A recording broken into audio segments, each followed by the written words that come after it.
पर देखिए दो लाइंस है, बस एक छोटे से सवाल का जवाब दीजिए कि कौन सी लाइन आपको बड़ी लग रही है। आप कहेंगे सर ये पूछने की बात है, ऑब्वियसली नीचे वाली बड़ी है।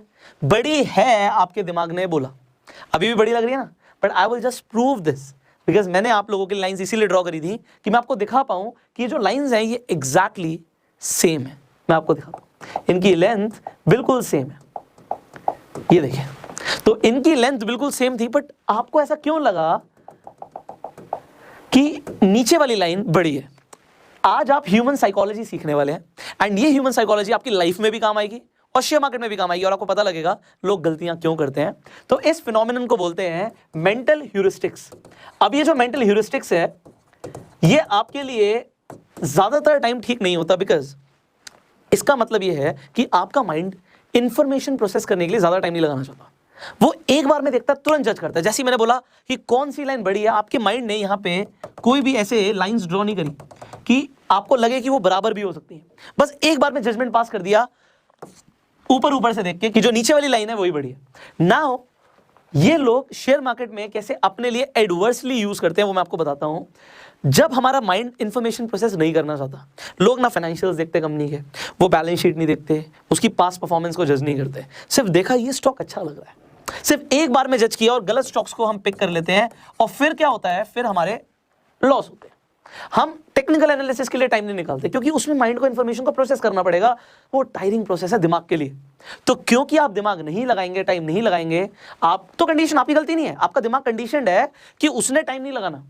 बट अब आपको पता है कि अगर हमसे गलती हो सकती है तो हमें वो गलती नहीं करनी है। यहां से हम नेक्स्ट फिनोमिनन की तरफ आ जाते हैं जिसे हम बोलते हैं संक कॉस्ट फैलेसी। अब इसका मतलब क्या है? अब मैं आपको एक एग्जांपल देता हूं, जरा अपने लिए सोचिए। आप अपने घर से कहीं 200-300 किलोमीटर दूर जा रहे हैं। अब रास्ते में आपको भूख लगती है, आप गाड़ी चला रहे हैं। अब आप गाड़ी चला रहे हैं, आपको भूख लगती है, तो आप एक टेक अवे रेस्टोरेंट पर रुक जाते हैं। फॉर एग्जांपल आप मैकडॉनल्ड्स पर रुक जाते हैं।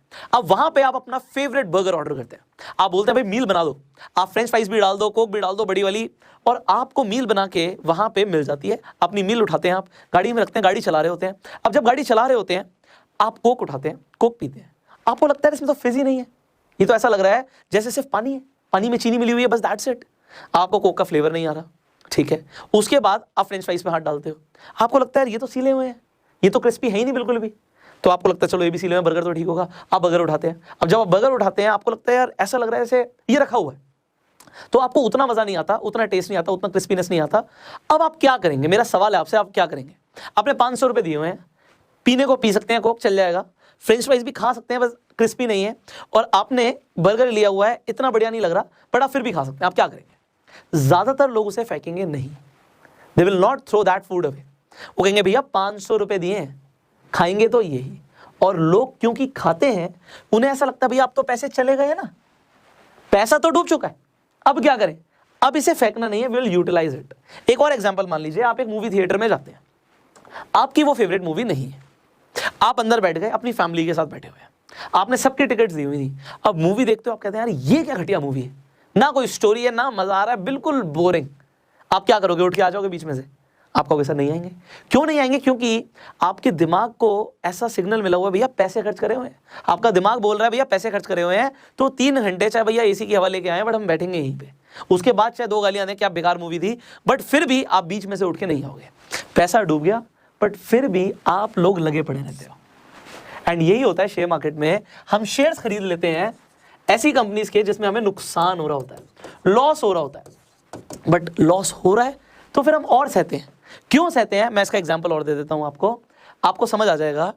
आपका लॉस हो रहा है, जिन शेयर्स में आपको प्रॉफिट होता है ना, आप उसके लिए रुकते नहीं हो। You don't wait for profit. Profit हुआ, प्रॉफिट बुक किया, बेच दिया, अरे यार अब ये नीचे आ गया तो चलो जी 100 रुपए का खरीदा था शेयर, ये हो गया 120 का प्रॉफिट हो गया, हम यहाँ पे प्रॉफिट बुक कर देते हैं क्योंकि ये दोबारा से यार अगर 110 पे आ गया तो नुकसान हो जाएगा हमारा, तो यहाँ पे तो प्रॉफिट बुक कर दिया।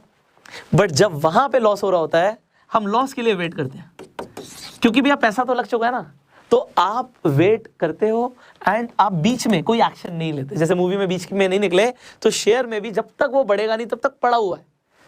जब प्रॉफिट हो रहा था तब तो आपने ऐसा नहीं सोचा। एंड ये जो ह्यूमन साइकोलॉजी आप अगेन अपने लिए रिवर्स तरीके से यूज कर रहे हो, but if you can understand it, आप इसे अपने फेवर में भी यूज कर सकते हैं। Third phenomenon is loss aversion. अब लॉस एवर्जन का मतलब क्या होता है? देखो, हम ह्यूमन बींग्स चाहे कुछ हो जाए, हम लॉस बर्दाश्त नहीं कर सकते। लॉस में हमें पेन होता है जी, और हमें प्रॉफिट में प्लेजर होता है, प्रॉफिट होती है तो हमें खुशी होती है, भैया प्रॉफिट हुआ है हमें। बट मैं आपको बता दूं, प्रॉफिट होने पे आपको अगर 1 गुना खुशी होती है, 1x खुशी होती है, तो लॉस होने पे आपको उसका 3 गुना पेन होता है। होता है नहीं होता, नीचे कमेंट में बता सकते हो। डेफिनेटली होता है। जब लॉस होता है ना, दिमाग को बहुत बुरा लगता है कि भैया मेरा लॉस हो गया। अब इस लॉस को प्रोटेक्ट करने के लिए लोग क्या करते हैं, लेट मी टेल यू, लोग क्या करते हैं, मान लो अगेन एक शेयर खरीदा 100 रुपए के प्राइस पे, अब वो घट गया, वो हो गया 95 का, चलो लॉस हो रहा है। अब इसकी कितनी भी क्वांटिटी खरीद रखी है, मान लो 1000 क्वांटिटी खरीद रखी है, तो अब यहाँ पे 1 लाख रुपए डाला था, वो 95,000 रुपीज हो गया, लॉस हो गया 5,000 रुपए का। लोग क्या कहेंगे, लोग दिमाग में सोचते हैं यार 5,000 का लॉस हो गया, लॉस को तो प्रिवेंट करना है, तो एक काम करते हैं, पैसा और पड़ा हुआ है 95,000 में, अगेन 1000 शेयर खरीद लेते हैं। सो जो हमारी एवरेज है वो बढ़ जाएगी। इसका मतलब है कि 100 रुपए की एवरेज नहीं रहेगी, जो भी आ जाएगी आपकी 97.5 की, जो भी आपकी एवरेज आ जाएगी, तो एवरेज आउट हो जाएगा। इसका मतलब ये है कि अगर शेयर अब 98 तक भी पहुंच गया तो भी हमारा प्रॉफिट हो जाएगा। अब नहीं हुआ, मान लेते हैं यहां से 90 पे चला गया शेयर, तो अगर थोड़े बहुत और पैसे पड़े हुए हैं तो फिर भी हमने और खरीद लिया कि अब हमारी एवरेज आउट हो जाए, हमारी 95 के आसपास या 96 पे आ जाए हमारा, तो अगर वो 96 97 पे भी चला जाएगा तो मैं लॉस बुक नहीं करूंगा, मैं प्रॉफिट बुक करके निकलूंगा। आपको जिस शेयर में लॉस हो रहा था उसमें आप लगातार पैसे लगाते चले गए, लगातार पैसे लगाते चलेगा, और जिसमें प्रॉफिट होता है उसमें नहीं करते। अरे 100 पे खरीदा था, 120 का हो गया, अब थोड़ी खरीदूंगा यार, अब तो काफी बढ़ चुका है। बट जब वो डूब रहा था तो लगातार पैसा लगता जा रहा है, इसे बोलते हैं लॉस एवर्जन। आप इसे ना सिर्फ शेयर मार्केट में, इन फिनोमिनन्स को आप अपनी डेली लाइफ में भी देख सकते हो, यू डू इट। बट अब अगर आपको ह्यूमन साइकोलॉजिकल प्रिंसिपल समझ आ चुके हैं तो शायद अब आप आगे अपना लॉस बुक ना करो। आप ह्यूमन साइकोलॉजी के बारे में और ज़्यादा सीखना चाहते हो, वेल मैंने अपनी पढ़ाई इसी के ऊपर करी हुई है, so I can teach you more about it. If you want to learn, नीचे कमेंट जरूर कीजिएगा कि you want to learn more about human psychology. Video अच्छी लगी जल्दी से लाइक कर दीजिए, शेयर जरूर कीजिएगा जिससे और लोगों तक भी ये कमाल की इन्फॉर्मेशन पहुंचे। फाइनली वीडियो को फेसबुक पे देखना फॉलो कीजिए, यूट्यूब पे देखना सब्सक्राइब कर सकते हैं, बेल आइकन पे क्लिक कर सकते हैं। I will see you in the next video, till the time